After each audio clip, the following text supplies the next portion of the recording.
Hi, everybody. Welcome to Tea Time with Amy and Bev. Hello. Top of the day to you. Top of the day. I love it. How's it going? I'm going to let you run with that. It's good with me. I'm a lot of moving pieces right now in my head and all good.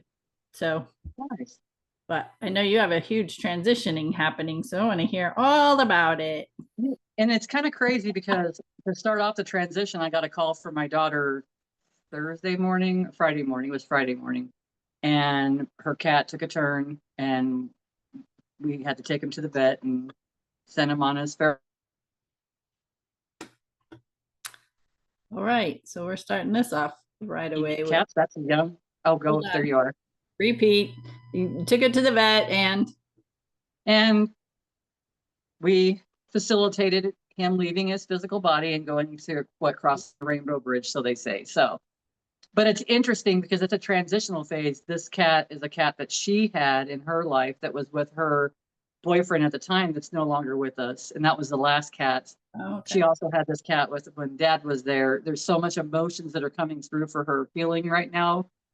And and I say that because a lot of the stuff, we lose people in our lives. And I say that loosely, but they leave their physical bodies. And then cats and animals do too. And it helps to facilitate our growth.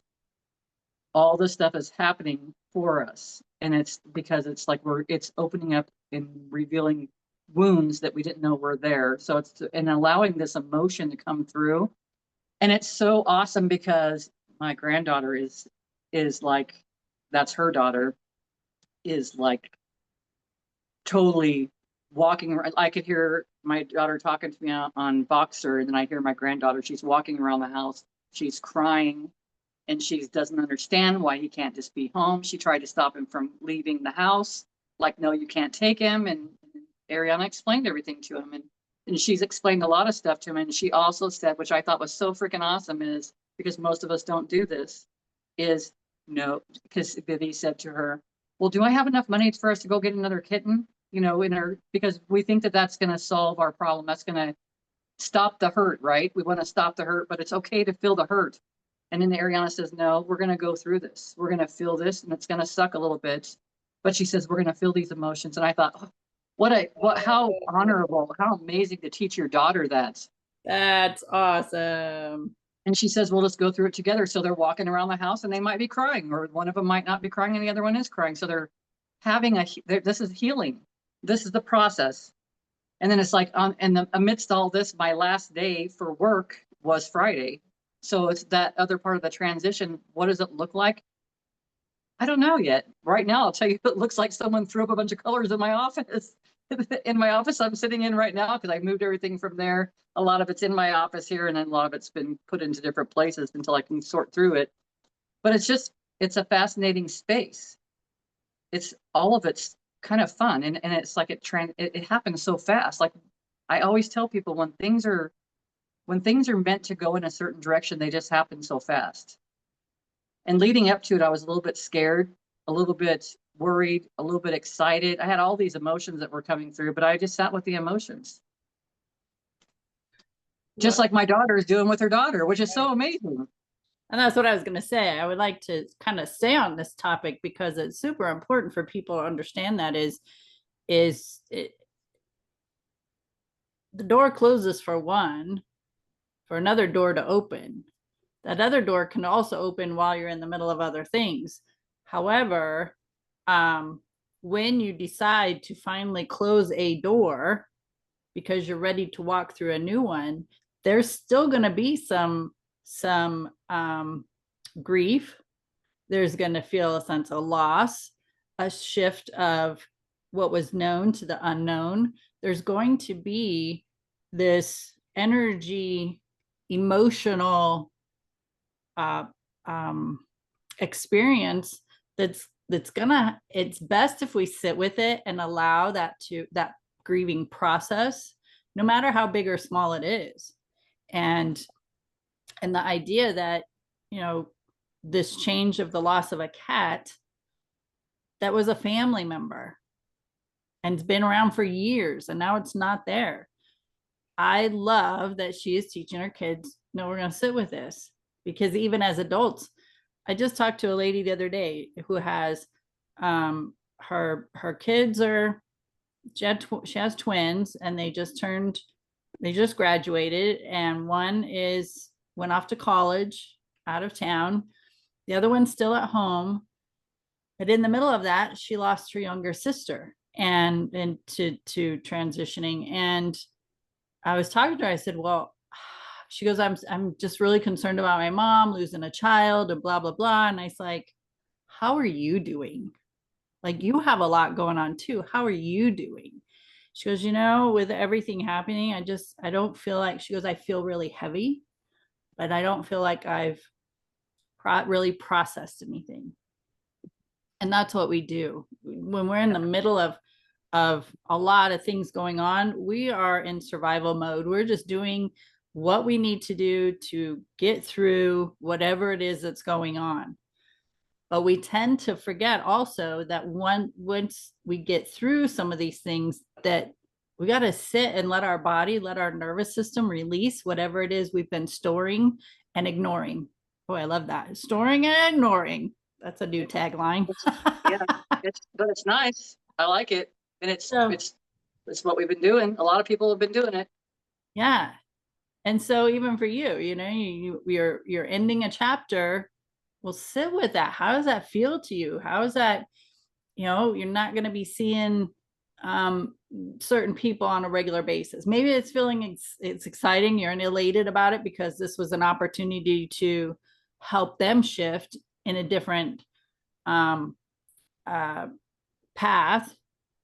right? Find other tools or whatever that might be for them, or develops a different kind of relationship of connection where you're coaching them in a different way, not through massage, or you're on a whole new path. Who knows, right? So, but still, it's all the emotional energy that's sitting there, and we haven't done anything with it, and it just keeps sitting there.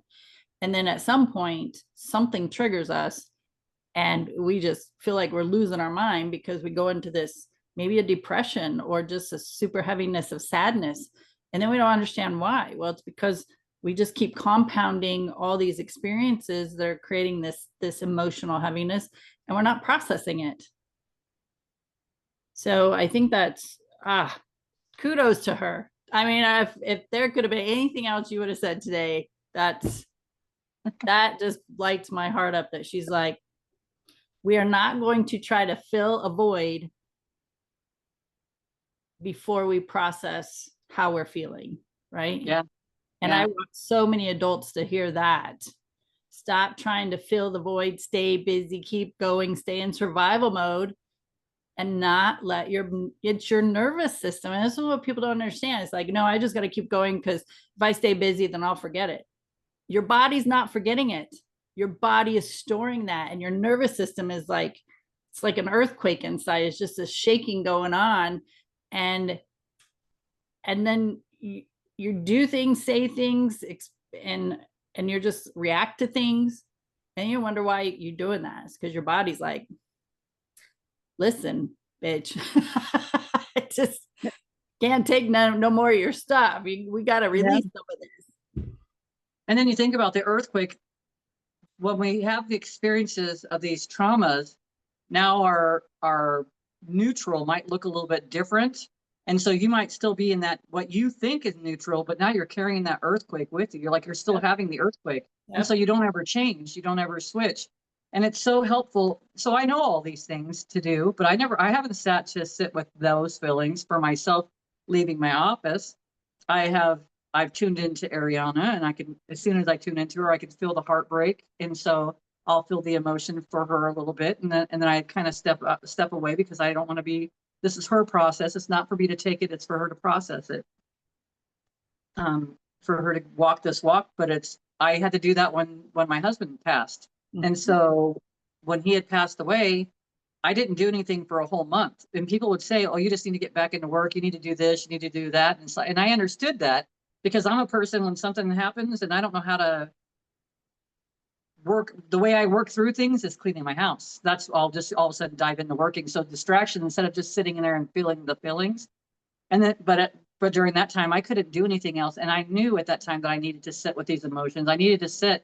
And I was in that space for a couple of years, actually.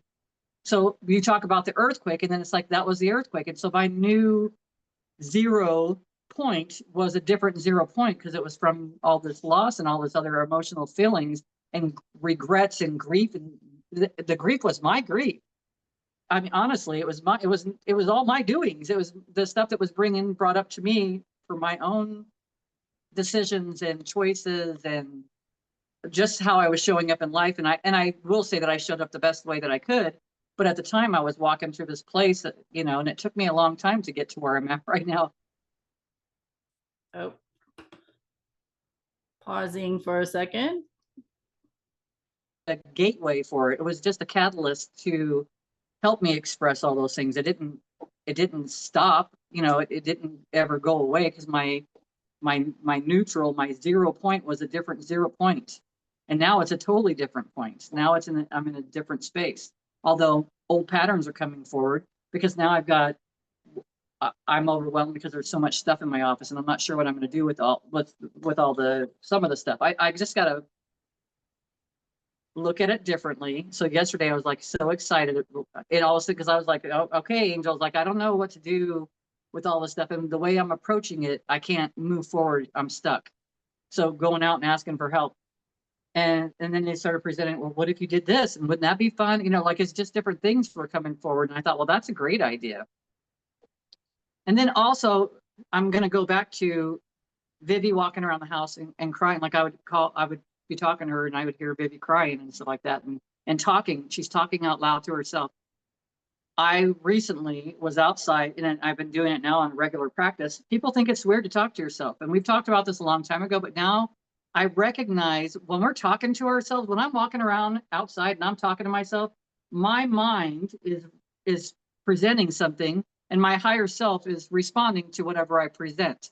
So it's like, I'll start saying this stuff out loud and then I'll be like, oh, okay. We think that that's all weird. Like, oh, that person's talking to themselves. No, this is how we work our way through so much stuff. This is part of a process. It's so important. Getting to know yourself, it's talking to yourself. This is the most important person in your whole life. And we don't realize that, but we've got to stop and look at that. And it's not always easy, but it is. And then it's like not even cared about who's around. I had someone tell me yesterday, because we were kind of talking about this, and she says, yeah, she says, well, she said, I saw a post about that recently. And she said, yeah, I kind of quit doing that when I walked around Walmart because I was getting looked at funny. And I thought, well, that's hilarious. Like, that's hilarious. But it's just such a natural thing. And for me, it wasn't natural. But it is. It's comfortable. And you could use that tool to help you process your grief. Exactly. As Vivi is doing. Yeah, good for her. And how old is she? She's 6. 6. She had a 6-year-old little girl walking around crying and talking out loud about whatever her words are. I don't know. So, but she just doesn't understand. I don't understand. Why can't he just be here? So maybe grandma says he is here always. and that's what Ariana says, that's what she's saying to her too, but it's the same, but it is. And then I go through my own parts. So it's like sitting with this stuff, because then I felt like, well, I should just go into town and go over and see Vivi and see how she's doing. But it's like, no, I'm not being called upon. This is something for them to work through. So it's not something that I need to go fix, because that's that fixer in me. Yeah. But from where I'm at right here, I can send lots of love. I can. And what does that help me do? It helps me to focus on my heart. So now it's not in the doing phase that I would typically want to go into. It's from if I have to put my hand on my heart to remind myself, or I point at my heart, or I just think about now, okay, I want to operate through my heart. And so that's what I've been doing that helps me walk through these processes with myself and then everybody else. Yeah. Also, yeah. And if mom was to choose, your daughter was to choose to go buy a kitten, then that would just be being a fixer to her daughter's emotional discomfort. And so then the teaching point is, when we experience this emotion, this is how we fix it. Instead of when we feel this emotion, this is how we process it. So I hope people can hear that. I was sitting with a lady. We went to a celebration of life yesterday, and it was a pretty good group of people there. But afterwards, one of the ladies that was there, her and I were going to have lunch and going to see a play. And she was on the fence about staying. She felt bad about leaving because it wasn't over yet and all this stuff. And then she talked to some people that she had known who were part of her history, and it triggered some emotions in her because her husband passed earlier this year. And it triggered the emotions in her because of the experiences she had with this couple that were very significant in her life years past. And she was like talking about it. Her and I went to lunch and she was talking about it, and she's getting emotional, and she's like, oh, I'm so sorry, I'm so emotional, and blah blah. I'm like, listen, there's no time frame. And that's the beauty about transitioning, about having new experiences, about closing one door, walking through another. There's no time frame on how long you grieve. And I think people have heard this over and over and over, but when that emotion, again, like you said, you never know when that emotion is going to come up and surface. You could be standing in the grocery store and look at a can of soup and just start bawling, right? It's so random. But it's because that can of soup triggered a memory in you. And she's just apologized. I said, don't apologize. There's nothing to be sorry for. There's no time frame. I said, it's still even very fresh to you that this has happened. And it's, yeah, stop apologizing for your emotional experience if you are triggered in some way because of something that has happened. Just let the emotion flow is what I want people to hear. So can we just run through some things, kind of reiterate some tools to help people that we've talked about? Maybe there's something else, and then we'll wrap this up. Yeah. Therapeutically, walking, that's going outside, getting outdoors, walking, going to the gym, working out. But that for me, again, would be a path of least resistance too.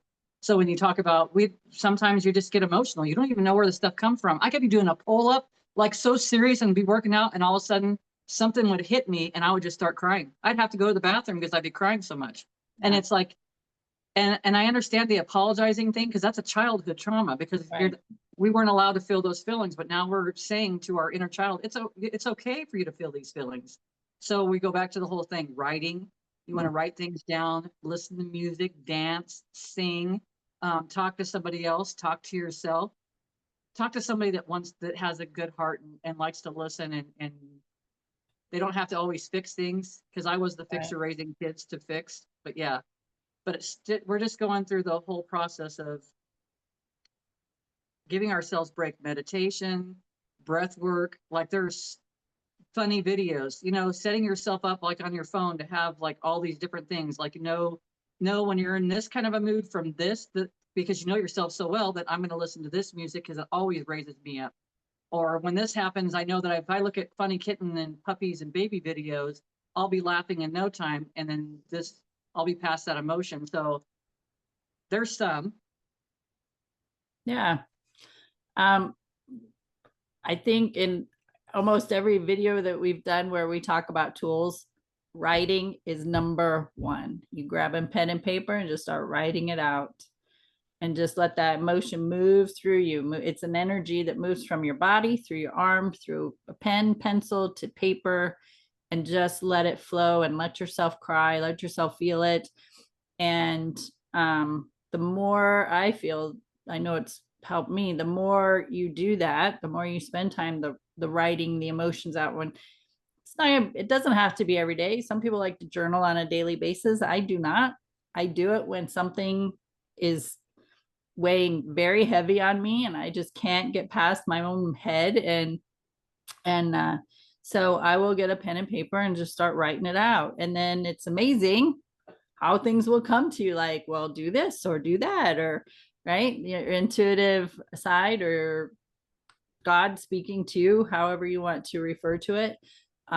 So take the tools and utilize them to the best of your ability. And one tool may not work all the time. If you feel like it's not working in the moment, then just switch it up or come back to it. It's okay. But I think the most important thing when we're talking about death or transition or change is allow yourself to feel the emotion and move through it, not suppress it. And then when you're going through that emotion, recognize that this too shall pass. And, or you can just say it'll pass, because some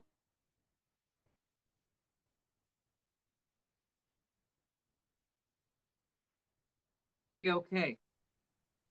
Okay, repeat what you said. This too shall pass, but Sometimes we're going through the grief and all these moments, and we get lost and think it's never going to end. We think it's going to be a constant. But if we remind ourselves, it's going to pass, this is going to pass, I'm going to be okay. And that's where we have to talk to ourselves and walk through that process. yeah. And if you think like at our age, all the things we've already been through, we're going to get through this too. So We are.